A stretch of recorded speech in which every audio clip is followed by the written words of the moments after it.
first of all to Mr. Tim Richardson for the first line of questions. Thank you, Chair, and thank you, Professor Mclaws. It's a real privilege for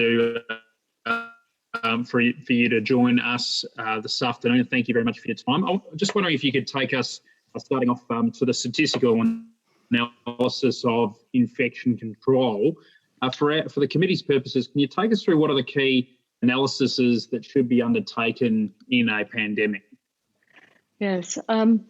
Well, in this particular pandemic and in MERS, there have been many mathematical models to predict how many beds may be needed and health service requirements, staff, medication, intensive care beds. Previous to this, modelling hadn't really been in charge of making decisions about what infection prevention and control or outbreak management there would be during an outbreak. But mainly when you look at the attack rate, how many people within a particular group, such as aged care facilities, are infected, what the mortality rate is. And I have to remind everybody that the current mortality rates are usually a little bit unadjusted because often patients haven't had time to recover or die, so they can often be misleading. And at the beginning of any pandemic, mortality rates are usually very high. You then have a look at the incidence every day and you plot it daily.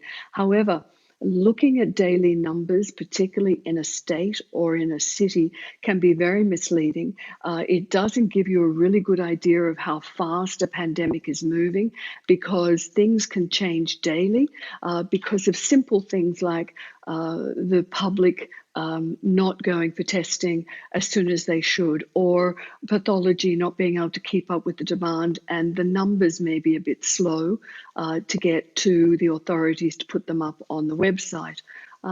I use an R, just like anybody else, but I also look at a 14-day moving average. That is a classic sort of outbreak approach. 14 days is a little more than twice the incubation period. And that's because we look for evidence that over 2 incubation periods, you're getting close to elimination. And I know that this country hasn't gone for elimination, but it still gives me a good idea of how well you're doing, how well you're traveling. And I also look at a 7-day, although 7 days can give you a bit of a lumpy idea of how you're going because it's really only just over an incubation period. Well, elaborating a bit further on that, obviously Victoria got really down to a very small number of cases, but we've seen a second wave like a number of other jurisdictions, Professor. Can you take us through our methods? Obviously, we've got at the federal level, the COVID Safe app has been complementary to some of the things that have been worked on. We've got contact tracing as well. But how do we stack up in our approach to other jurisdictions across the world? Well, I have to say that every country that hasn't had SARS or MERS, particularly, which they're very big outbreaks, make mistakes. They all do because they're learning. The countries that have done particularly well, such as China for its containment, have had experience in having to do the hard lockdowns that were criticized initially, but people now are realizing that you've got to go to level 3 and sometimes level 4. They went straight to those levels immediately, as did New Zealand. Australia is doing particularly well, even though Victoria is having a big challenge at the moment. But we've done well.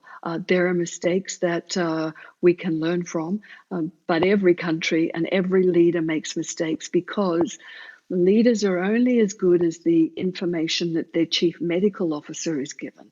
If their chief medical officer is not being given evidence from people that have had unpleasant experience in SARS or MERS or Ebola or one of those, it's very hard for them to try to guess everything that possibly can go wrong. And that's where you need a secondary viewpoint to walk through and say, what went wrong that we thought we were getting right, that, you know, you could have headed off at the pass.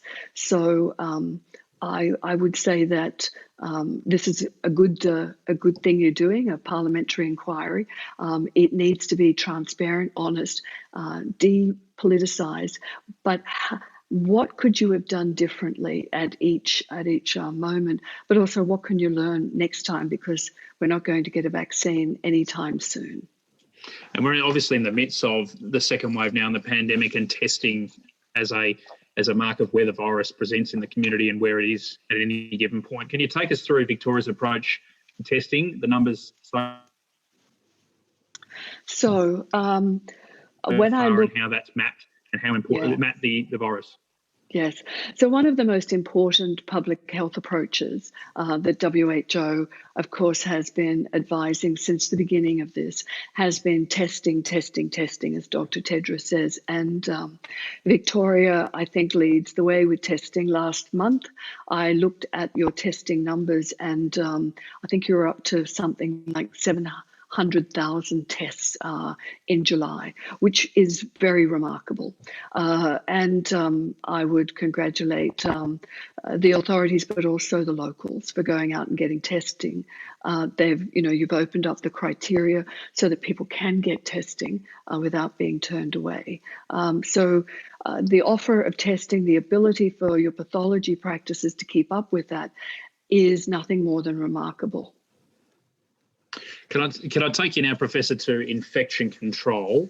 I understand you've done quite an extensive amount of work on hand hygiene compliance in hospital-based physicians. What were the learnings of that work that you could detail to the committee, and are there any learnings from those environments that could be translated to a broader community viewpoint?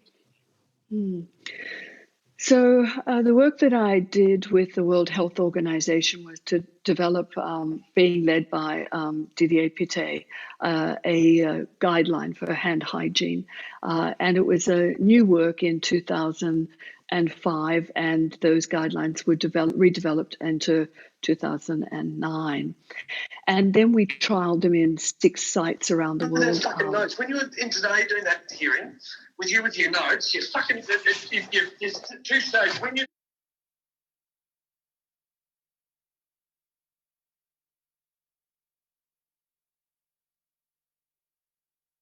Okay. That was not my young daughter sitting next to me, Professor. No, I can tell.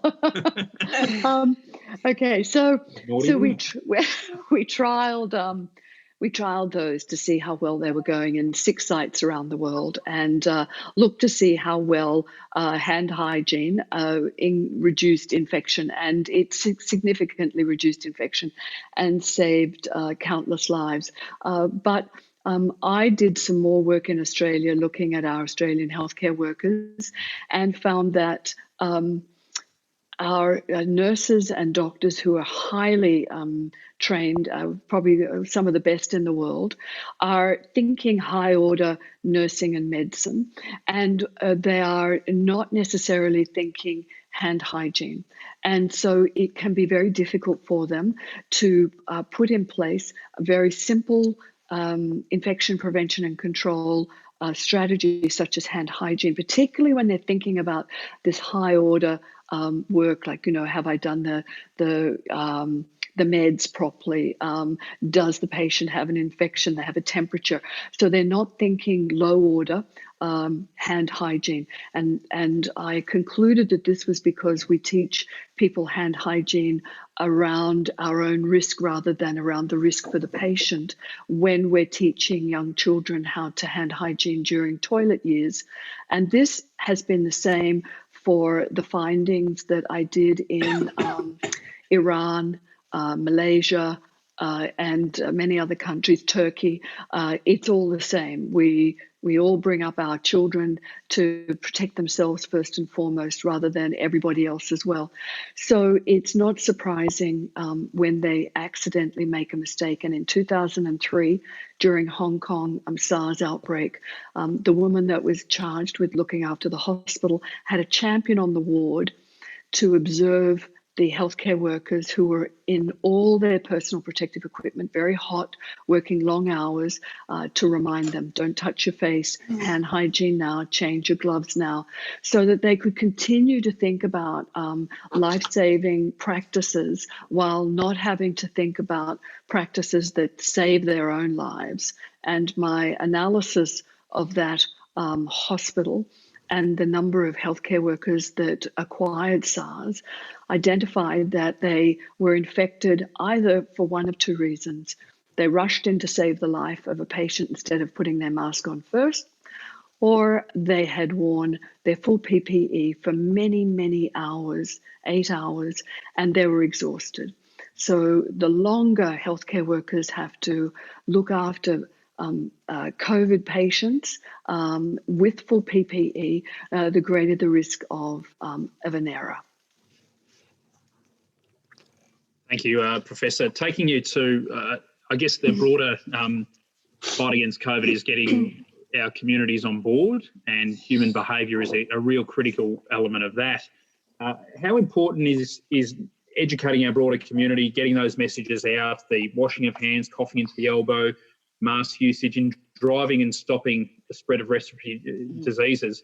And then your feedback or comments on how you get a broader cohort on board.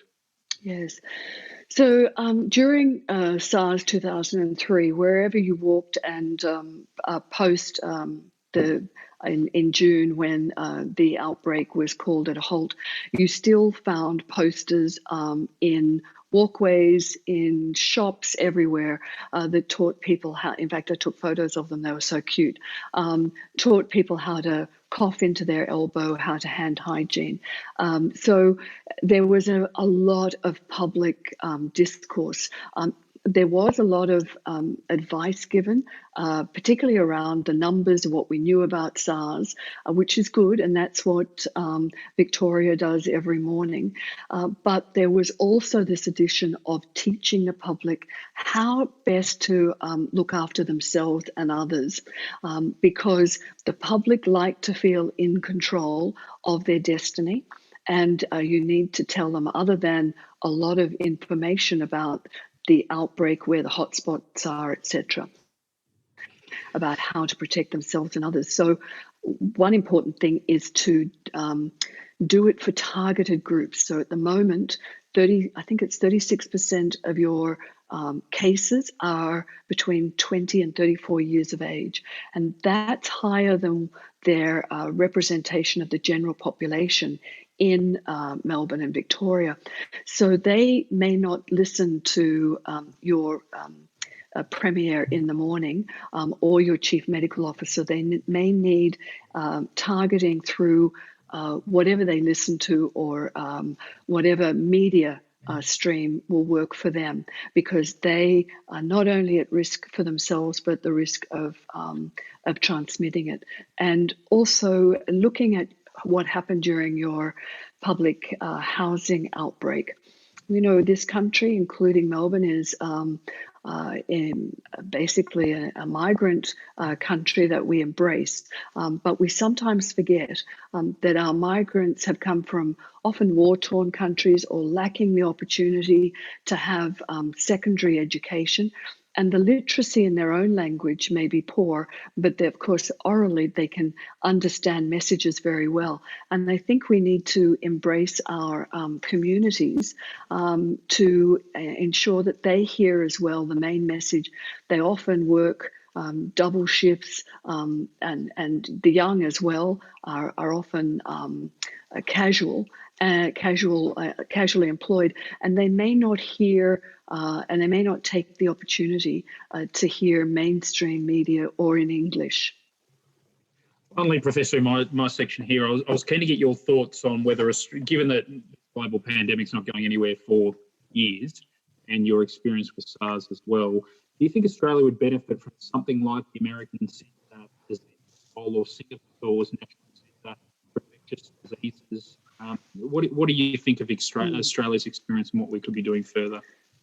I agree with you that I think that we could benefit from CDC, some sort of CDC. But I would ask you, and this was from, of course, the WHO perspective, that we embrace the learnings and the amazing knowledge that our Asian neighbours have, so that if we do have something like a CDC, that we really do cross cultural and cross country knowledge sharing. After SARS, I was quite surprised when the Chief Infection Control Officer, Wingon Sito, the Chief Medical Executive Officer of the SARS hospital, Dr. Lily Chu, weren't brought over to share their experiences. I had them record many lectures for my students because they just have the most amazing experience. Professor Liang is now from Beijing, from the Bureau of Health, is now, I think, was running the Wuhan experience. And really, we can learn an awful lot from our Asian neighbours, and it would be great to have like an Asian bubble of experience, that we just don't focus on Australia, but New Zealand and all our neighbours, so that if this happens again, we have an area approach rather than just a country approach. Thank you very much. And the member's time has expired. I'll now